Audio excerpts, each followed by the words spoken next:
Welcome to Nevada Newsmakers, coming to you from the Capitol in Carson City. On the program today, we have a great all Pundits show with Sande IV, Russell Rowe, and Joe Gill. It's all coming up next on an all-new Nevada Newsmakers. 40 years ago, Hotel California and the theme from Rocky were #1 on the pop charts, and D&D Roofing and Sheet Metal started on the road to becoming Nevada's leading roofing company. I couldn't be more proud of what we've achieved. And over these 40 years, we've become an employee-owned company. So when you're talking to any employee, you're talking to an owner. And here's to the next 40 years. Happy 40th birthday, D&D Roofing and Sheet Metal. Nearly 200,000 Nevadans work in retail businesses, supporting families and the community. Nevada's retail businesses generated over $2 billion in sales tax revenue in 1 year, including nearly $700 million to help our schools. Shop around and see all that Nevada's retailers offer our state. We're the Retail Association of Nevada, representing thousands of Nevada businesses. Businesses that work for Nevada. Truck drivers are some of the hardest working people you'll meet, delivering over 70% of America's freight and 92% of Nevada's. When there's a natural disaster, they're delivering critical supplies to help those communities recover and rebuild. Every sector of the economy and our nation's military rely on truck drivers. So let's take a moment to say thank you. On the open road or city streets, our truck drivers are rolling to make our economy and our nation stronger. Trucking moves America forward.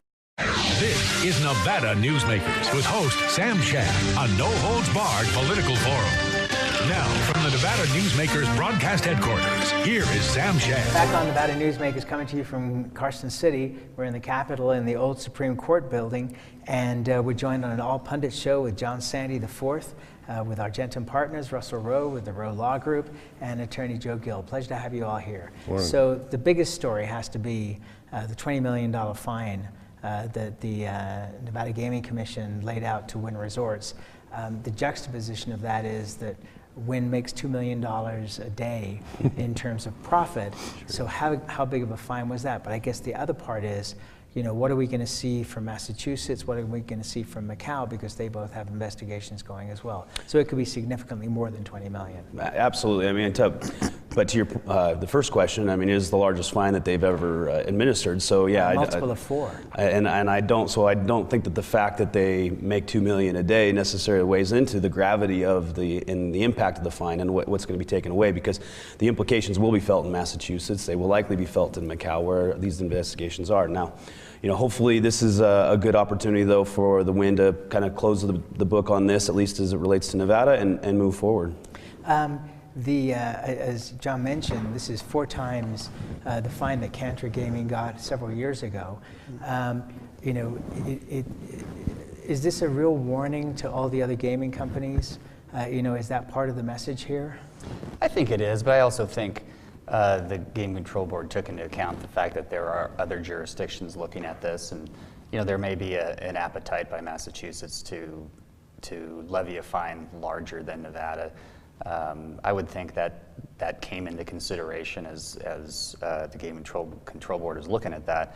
But the broader issues generally, right, with respect to sexual harassment is a topical issue. Of course, it's certainly an important issue in an all-female legislature and here in Nevada. So I think all of those things came into the consideration of the Game Control Board as they're looking at these issues. And one of the things that's fascinating is that just because Steve Wynn resigned from all his positions and sold all his shares does not get him off the hook as far as the gaming commissions in any of these jurisdictions, correct? Right. The other thing that, you know, put aside what happened yesterday, what's the future for Steve Wynn? That's going to be a very interesting thing to watch. I can't imagine that he wants to slow down and stop doing things, and now he has. I mean, the fine is against the company. I get that, but the player that they fined is Steve Wynn. So from now on, there's going to be a big taint associated with him. Yeah, and I don't think that, you know, anybody would be surprised at that.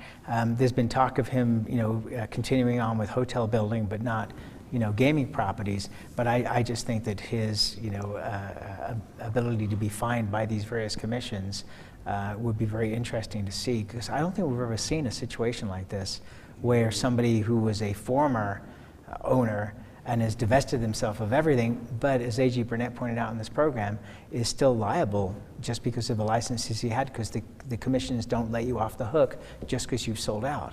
Yeah, you're right. And what his next chapter is, I don't know. I mean, obviously, as it relates to building resorts, he's been a visionary.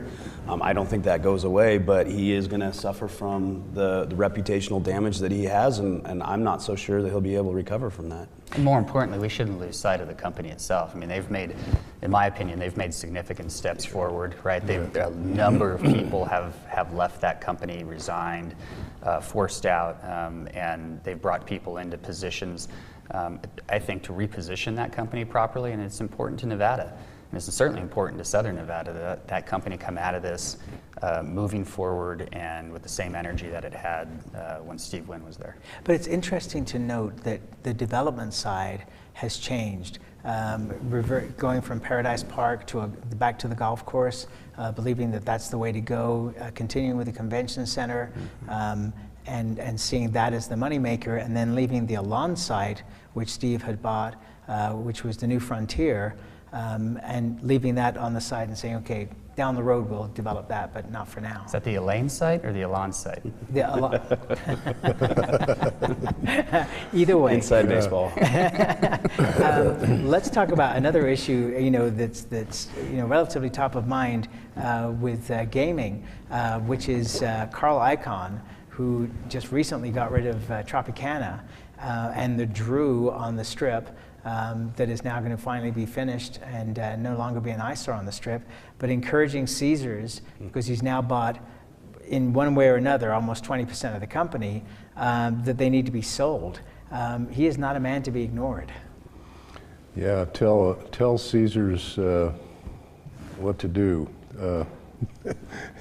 I don't know. I just the big stuff on the Strip always fascinates me, and have Icahn come in and say that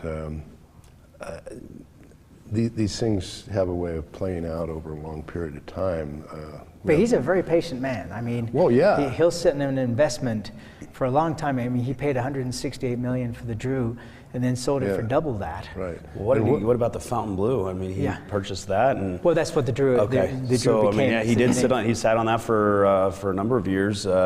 Made who knows how much money on that. You're exactly right. I mean, as a shareholder, he's not someone to be ignored by any means. But I think, similar to your point about the Wynn, I think Caesars is vitally important to Nevada. Southern Nevada in particular, but even here in Northern Nevada. 25% of the room base. But Caesars has had a long history with mergers and acquisitions, and it has come up on top and succeeded mightily. They have a lot of smart people there on their board, their leadership.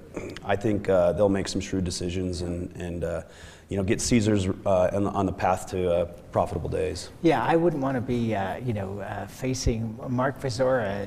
This guy, Icahn wants him out. He's kind of pushing very hard at the leadership of Caesars. Yeah, I think John brings up the right question, right? Is Carl Icahn coming in to break up the company and make as much money as possible, regardless of whether the benefits to the community are there as in terms of breaking up Caesars, or are there real internal problems within Caesars Palace, and this company should have been broken up a long time ago, and that would be the better outcome both for the company and for the economy in Las Vegas. Okay, so that leads me into maybe a question we can't answer, but I mean, when you see what happened when TPG and Apollo, bought the company in a leveraged buyout, and then ended up with $18 billion worth of debt. They just discharged $10 billion of debt, of which they had to put up $4 billion to be able to make that happen.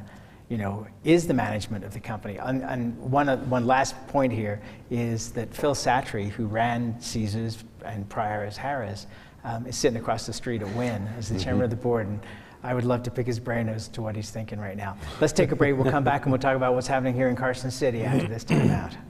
Tim Tamarack Junction is South Reno's hotspot with over 450 of the latest slots and video games. Sully Sports Bar, the Dining Car Restaurant, William Hill Sportsbook, and the Tamarack Steakhouse and Lounge. We're just north of the Summit Mall in South Virginia. Yeah. Because of UMC, there's a wide open road ahead of me. Because of UMC, she can grow up with her twin sister. Because of UMC, I'm here to help you. UMC, the highest level of care in Nevada. Hi, I'm Eric Robnett, owner of Home Energy Experts. Has this ever happened to you? Honey, did you remember to turn down the thermostat? Forgetting to set the temperature? Not fun. We can help. Our new smart thermostat keeps the temperature set for your comfort all by itself. I'm feeling hot now. To increase your comfort, go to homeenergyexperts.com for details. That's homeenergyexperts.com. The signs and symptoms of cataracts can start out small with subtle changes in your vision. So don't wait. Be proactive and take your vision into your own hands. If you're experiencing the onset of cataracts or just have questions, contact your eye care professional or call Eye Care Associates of Nevada today. Dr. Hiss has years of experience specializing in the surgical correction of eye disorders and has completed over 84,000 vision correcting procedures. At Eye Care Associates of Nevada, we'll change the way you look at the world.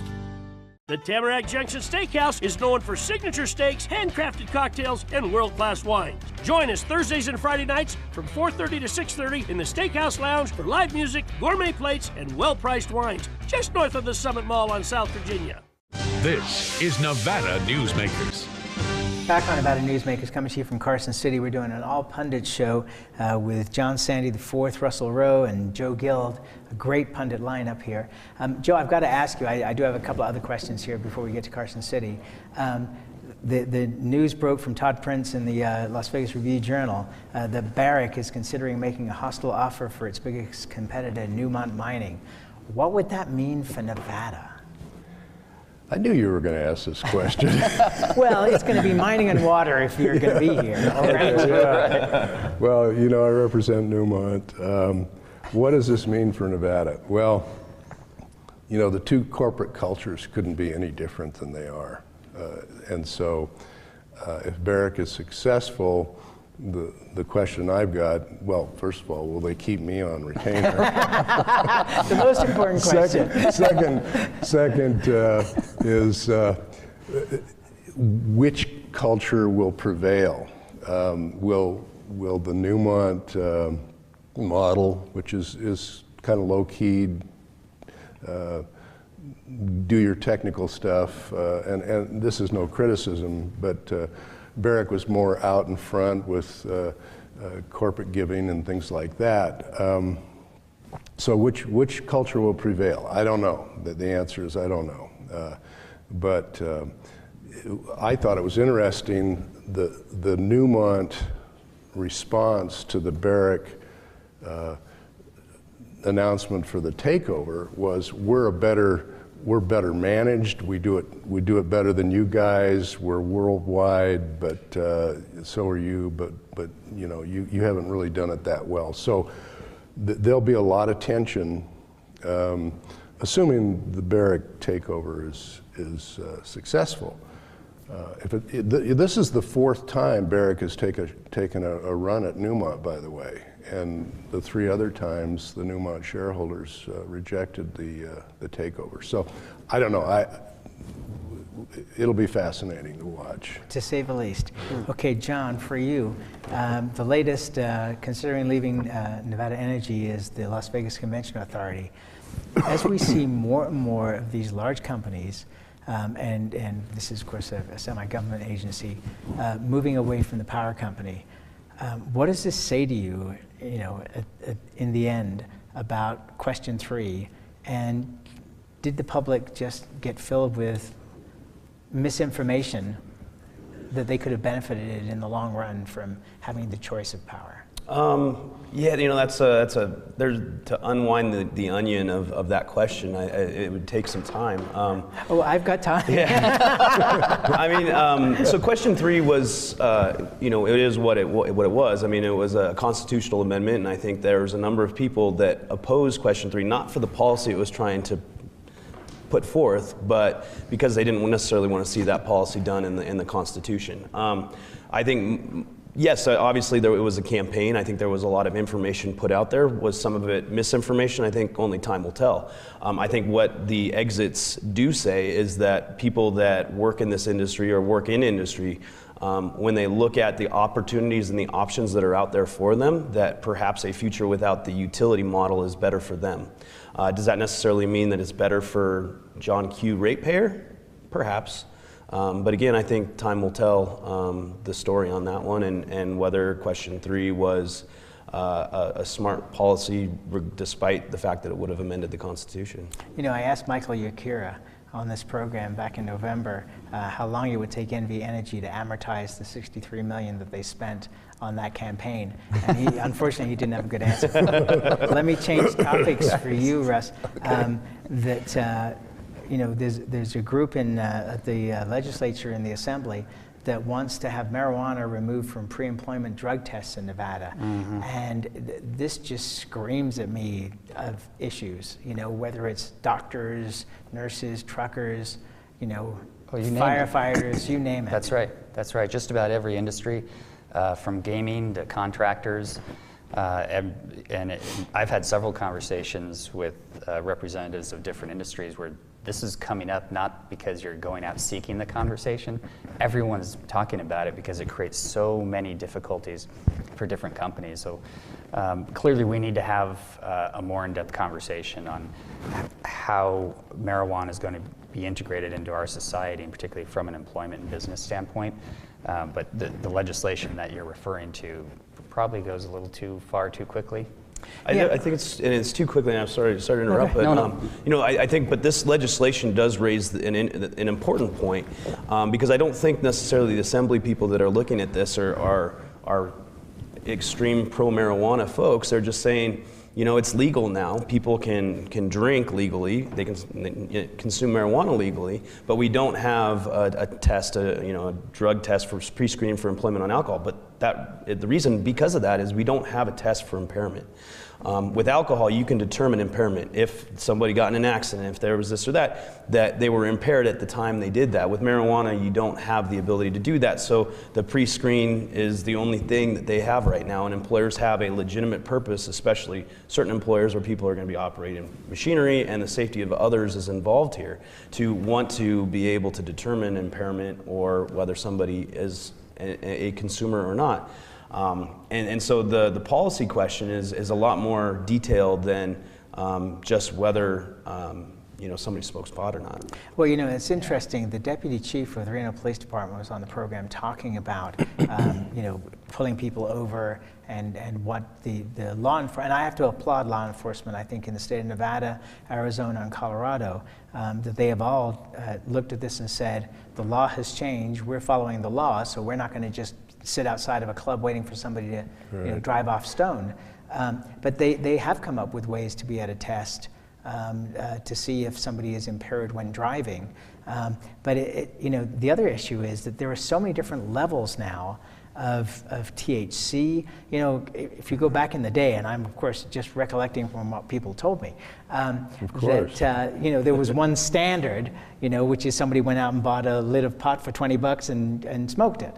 But now you have THC levels that are measured in from minor quantities to major quantities, marijuana that can be smoked or indulged that doesn't have THC. I mean, this is a very complex area. Well, and if you take the medical angle of this, and somebody is actually using, say, an ointment with a lot of high THC count in it, and not using it for recreational smoking,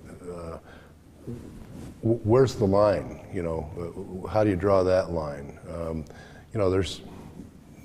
We're the three of us are lawyers. There's Fourth Amendment search and seizure implications to all this too. So I think Russell said it right. a little too much, too fast. The proposal in the legislature right now, slow down and really look at this, the ramifications. Okay, so then this brings up the other question, which is there is a lot of tax revenue coming off of marijuana, and it's in every state that has marijuana. So at what point does the federal government go, enough with this federal ban, we need to, A, allow the medical research to continue on a national basis so we can figure out what this stuff really is, and two, and more importantly, get our federal share of the taxes. So if you were going to put a date on this, is it going to be federally legalized within 3 years, 5 years, or are we still waiting maybe 10 years down the road? Ask me after the 2020 election. Okay, all right, and that's a fair enough answer, Joe. Yeah, I think that's a fair answer. You know, I represent a company that just recently purchased a big Canadian marijuana concern with worldwide fingers. I think it's going to be sooner than that. I mean, I think Russell's right after the 2020 election. I don't think it's 10 years out. I think it's somewhere in the 4 to 6 year period of time after 2020. John, it should have been 4 to 6 years ago. I mean, the banking issue alone is you know, putting a lot of people's safety at risk, in my opinion. So I think Congress had all the reason in the world to act. And again, to your point too, especially you know, the research that could be done, and to really find whether the medicinal uses of cannabis can be achieved and recognized, and that's, the federal government is standing in the way of that. I think, you know, I'm an optimist, so I think it will be sooner rather than later. I probably, if I had to put a time on it, I'd say 4 years. But you know, Congress has not acted yet. They had every reason to act. Who knows? It could be closer to that 10-year horizon. I think that money, that tax money is... You know, look at where public opinion was 5, 6 to 10 years ago and where it is today. This is a pretty fast-moving target. I think so, and you'll have the alignment of the advocates and substantial business interest in DC that are going to want to fix this problem. So I think you'll see it relatively soon after 2020. And if it's anything like Nevada, a lot of conservative business people want to see this done. Correct. Yeah. We'll take a break and we'll be right back. Dimitri Prine here for Design Outdoor. Come visit Design Outdoor's store and backyard to see our wide selection of fire pits, barbecues, and pizza ovens, natural stone water features and fountains, and frost-proof pottery. Our store and backyard are located at 11600 South Virginia, just north of DeMonte Ranch Parkway. Visit designoutdoor.com or call us at 851-9499. Hey guys, are you watching the game at a friend's or the bar again because you can't watch at home with your wife? Or worse, because she kicked you out and kept your couch, your flat screen, and your kids? What's the one thing a man needs when he loses a good woman? A good lawyer. And when he loses a bad woman, he needs a great lawyer. What makes a good woman a bad woman? You tell me. You're the one that can't watch the game in your own home. I'm men's rights attorney Marilyn York, and I represent men in divorce, custody, and family law matters. Hi, I'm Dave Newman. Remember me? I used to be the house detective, and now I'm a realtor, full-time at RE/MAX Realty Affiliates. And a lot of people ask me, how's the market? You know what? It's fantastic. If you're even kicking around the idea of buying or selling, give me a call. Let's talk about it. Call me at RE/MAX Realty Affiliates and just ask for the guy who used to be the house detective, Dave Newman. Everyone is talking about opioids, but they're not the only drugs that can be harmful if taken in large quantities or not as prescribed. You also need to be aware of side effects from anxiety drugs, muscle relaxants, sleep aids, and stimulants. Mixing prescription drugs with other drugs or alcohol can be dangerous. If you take an Ambien with a glass of wine, it may be enough to stop you from breathing. Prescribed drugs can be just as dangerous as illegal drugs. Take medications only as directed. This is Nevada Newsmakers. Back on Nevada Newsmakers with a great all pundits show here. We have Joe Gill, John Sande IV, and Russell Rowe. The Democrats came out with their Nevada blueprint in the last few days. We only have a limited amount of time here, so your initial thoughts on this? Well, I think for the most part, it tracks the governor's State of the State address. I think he touched on a lot of the issues that there. I mean, to put it in a word, it's ambitious for a 120-day session. So I think there's a lot of these are things that are going to have to occur over the coming years rather than the next 100 days. One of the things that's in there is raising the minimum wage, but no number. Where do you think that they're actually going to go with in terms of the minimum wage? Do you think they're going to try and hit 15 or something, perhaps more reasonable?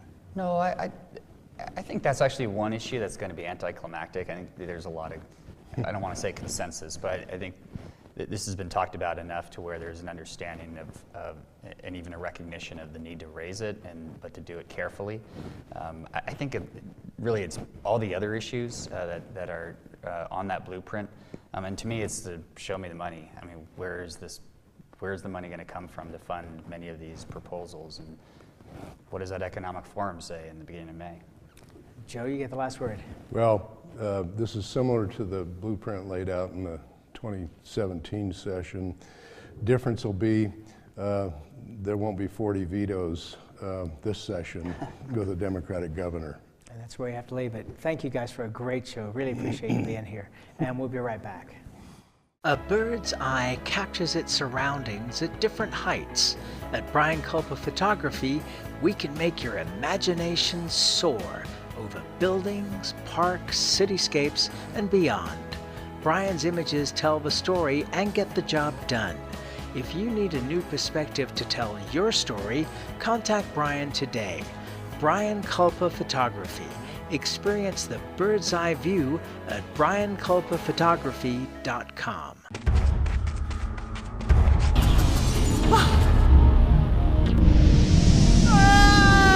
Hey, Dad? Are you learning? This place is great. Huh? You gotta try this. Wow, this stuff is great. People are gonna love it. Yes. Yes, they will.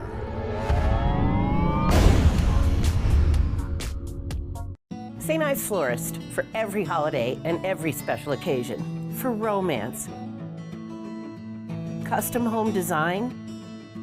We have the largest selection of fresh flowers in northern Nevada.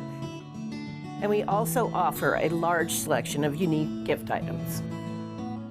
Come see me, Lori Ann, at St. Ives Florist, 700 South Wells Avenue, or call me at 333-9190. Take a look at Pro Group Management and see how your workers' comp requirements can be met head-on. By taking a proactive approach, Pro Group can assure that your company is meeting or exceeding state and federal standards.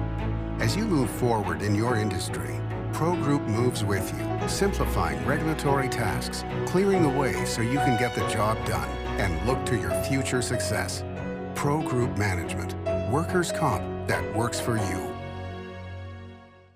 Now you can subscribe to the Nevada Newsmakers channel on YouTube. Get all the shows sent directly to your phone, your tablet, or your PC. We'll see you on the next broadcast.